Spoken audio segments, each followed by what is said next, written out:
awarded $4.1 million to the area surrounding Union Station, and I'm reminded that we want Union Station always to be welcoming for people. Amanda has pointed out that last year 2 million people accessed Union Station. I believe that 85% of the building is now occupied, which is a substantial accomplishment in and of itself. There's going to be a good deal more pedestrian traffic here, given the commitment that our area colleges have made to the cybersecurity center. And I think a more welcoming venue in terms of streetscape and landscape architecture. The mayor's going to speak in a moment about how he intends to use his team. They're really terrific professionals to work on this. And the University of Massachusetts landscape architecture program, they're going to be involved in the design work as well. And once the design work is underway, then we will proceed to implementation. It's also important to point out that East-West Rail remains on target. A rail administrator has been named. There is substantial infrastructure money that came from the federal infrastructure bill as well. North-South is working very well. And we want to enhance the outside so people might see this also as a visitor's destination. And I think one of the important things in urban life clearly is the more pedestrian traffic you get, it pushes away some of those, what we might see unseemly activities that frequently occur near transportation centers. So the other part of it is, and the mayor and I have spoken about this, I think there's an opportunity here to upgrade the streetscape around the North Blocks area, which has been a challenge for many, many years for all of us in public life. I pointed out that if one travels down Gridiron Street, which frequently is not a destination, you can still see the remnants of legislation that we voted to override a president's veto on many years ago. And that's at the time where Lyman Street from Main Street to Chestnut Street was redone with ornate lighting, and the streets were completely changed. And one of the pet projects for me is the dry bridge underneath rail here, where I hope that a significant upgrade can take place there as well. Again, you want people to feel comfortable and safe walking between Dwight Street and Main Street, or to Chestnut Street, for example, if they're using on-street parking. I think that the city's got a terrific team. They're fully committed to making this streetscape project work. Professionals are going to be involved in every stage of it, and everything that we've talked about so far has been on target. On target. We've met our goals, and we continue to do that. And the important element here is going to be the city's commitment. I've spoken to the mayor. I would like this done in-house. I don't think we have to go to an outside group to do this other than UMass and their landscape architecture program. And Michael Davidson is committed to the project and is the chairman of the department there. So again, this doesn't just happen. There's a federal partnership, there's city expertise. And the whole North Blocks area, I'm just going to reiterate once again, it's always been a challenge. And we've had success, and then we've it kind of flatlines. So I'm hoping that when people see the result, as we go along, we can simultaneously plan for the continued redevelopment there. So with that, the captain of the team at the City Hall, my friend, done a nice job, Mayor Sarno. Thank you, Congressman Neal. And once a mayor, always the heart of a mayor.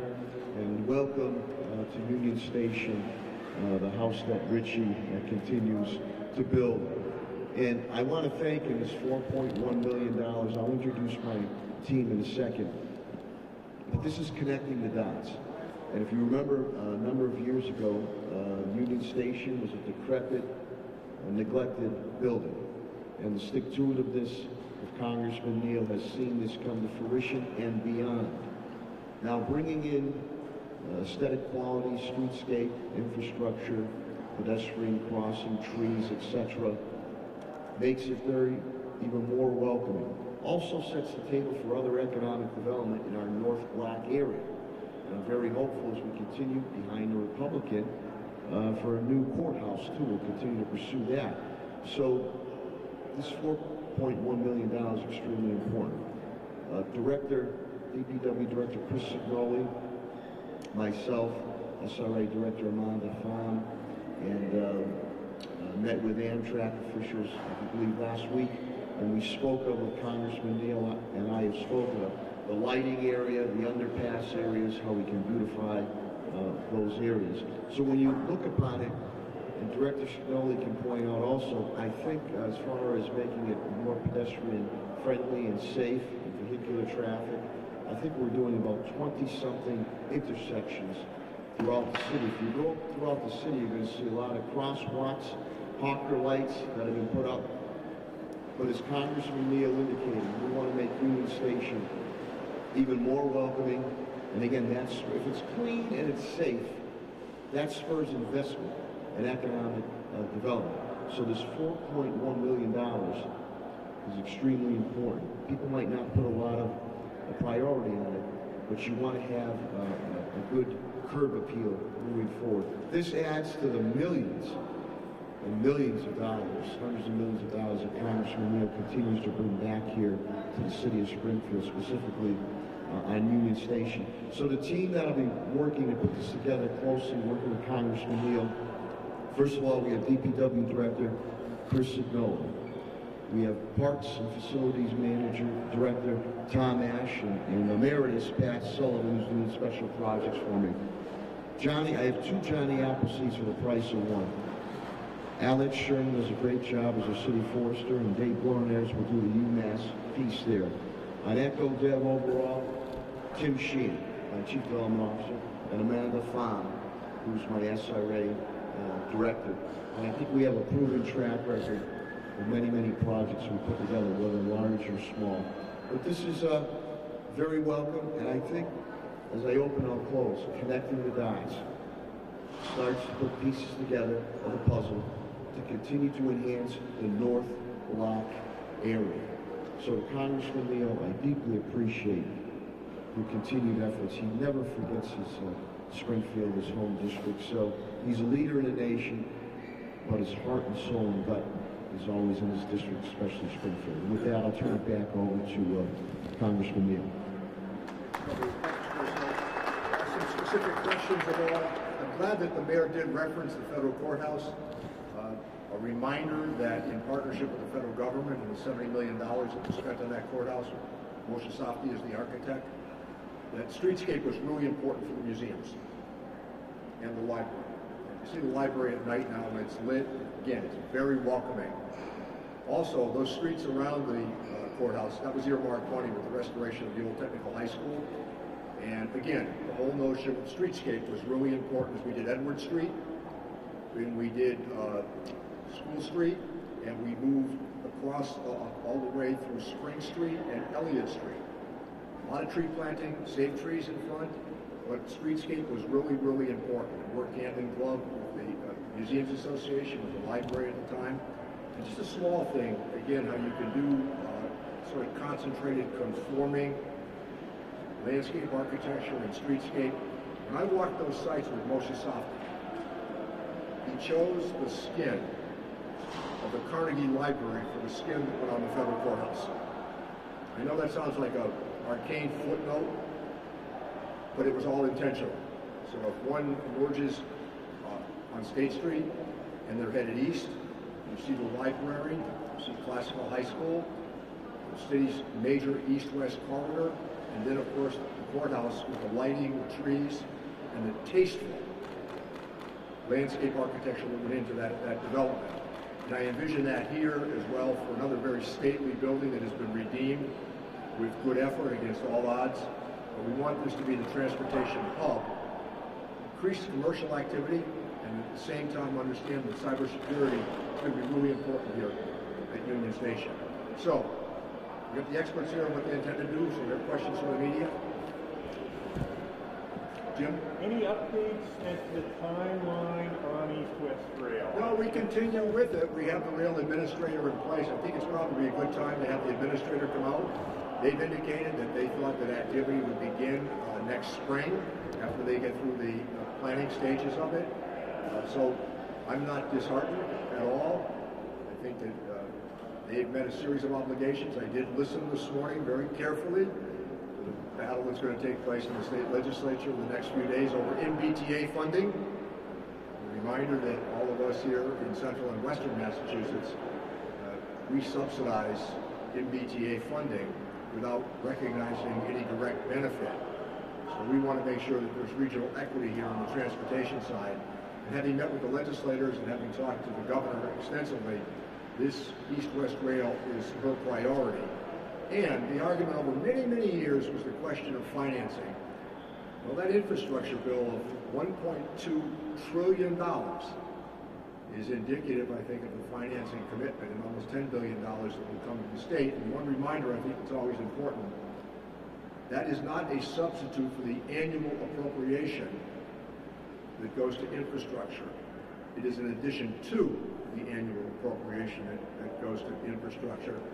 And we're just coming off of Infrastructure Week last week, and I think that this is another fitting example of the way infrastructure dollars are going to be invested here in the Pioneer Valley and the Central and Pittsfield as well. Please. How much time for this project? Well, I'm going to hear from April. You got to remember too, Congressman Neal mentioned State Street. Public investment finds the pump for private investment. You see the tree line that's occurred on State Street. So that goes back to like connecting the dots in the North Block area. Congressman comes forward with public money, sprinkles the pot a little bit, and then private investment follows. With regards to this project, one of the first things that we have to do is we have to get an agreement with HUD because there will be a contract with it. Our goal would be that we would want to get everything here constructed, starting construction next season. This year, there will be construction activities out front here on a section of Dwight Street and farther down towards the from approximately Worthington Street all the way down to State Street. So this is going to phase right into that when we do the construction for that next season, and that's what our goal is. Can you tell us what it might look like? Can anybody start to describe what it's going to look like? You want to kind of aesthetic quality? So it's if you could ID yourself as well. Alex Sherman's our city forester. Okay, thanks. So it's a mix of curb bump outs with plantings and fire retention swales, as well as tree plantings and other plantings to enhance the roadway and improve the overall aesthetic of the area. And it's functional. The trees will help to intercept stormwater, reduce pollution, and do everything that green construction does. Better lighting too. Street light. And then pedestrian too. Sidewalk improvements as well. How does it address public safety concerns in the neighborhood? I think, as the Congressman alluded to, the better lighting. Chris, 20-something areas, we put the crosswalks in and the Hawkers lights, working with our brave and dedicated men and women in blue, the patrols on education and also enforcement. But I think the key thing here is that with the pedestrian crossways and what, that people have to be cognizant that just because you step foot in that crosswalk doesn't mean a vehicle is going to stop. So that goes with education and enforcement on it. But this makes it much more visible as far as you see the Hawkers lights, the lighting, as the Congressman alluded to, under the underpasses. And of course, educational stuff, and men and women in blue being out there too. So I just think, as Congressman indicated, the analogy of State Street. He brought in a lot of federal money there to prime the pump, to set the table, and exactly what he said would happen. A lot of private investment has come to State Street, and more is coming to State Street, and housing projects coming to State Street now. It's a grand thoroughfare, very historic, which the Congressman can speak on for hours and hours on the historic aspect of State Street. So same thing, we're creating the same pieces of the puzzle here to enhance the North Block, and you can see what happened with the federal courthouse. I'm hoping, and I'll continue to plug away on the new Roderick Island Courthouse. I hope to have it not too far away from here. And again, that will spur economic development. Yeah, the important consideration here in Northern America is that perceptions count. And particularly when you increase pedestrian activity, commercial and retail activity in an area, you get more investment, then it pushes back against some of those other activities. That's just reasonable. Again, I think it's been terrific with the mayor. High visibility of police on this site, not just when I'm here incidentally, but if you come by at night, or you come by in the morning on my way to work, or coming back from Hawaii at night, I always take note of the fact that the building is beautifully lit outside. The number of cars that are in the cul-de-sac, it's really impressive. And the idea, again, 2 million people walked through here last year. You cannot overstate the importance of that in terms of increasing confidence for people to come and take advantage of these opportunities.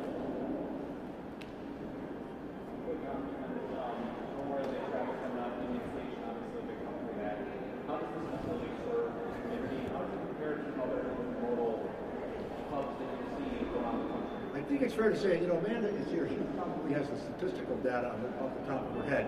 But I can say this, that coming through here during the Christmas holidays, it is remarkable to see just how busy this is. People are waiting trains, buses, cabs, and I think that it's an indicator of this being the center of transportation and the center of New England geographically. That's a big deal. So I think we want to take full advantage of that because the state has clearly now seen that as a great opportunity. So on the corridor, 91, or the Turnpike, we're in the center of New England. Amanda, do you want to speak to the pedestrian traffic? Yeah, we see great ridership figures. I mean, this is an intermodal center, so we encourage patrons to, ride the train and take other modes to other destinations or experience what Springfield has to offer. We have an extremely walkable city. Union Station is only steps from our restaurant district and, minutes from the Hall of Fame and all. So, it's definitely a center of the area here, and I'm proud to serve with the SRA and making sure that it's safe and clean for everyone to use.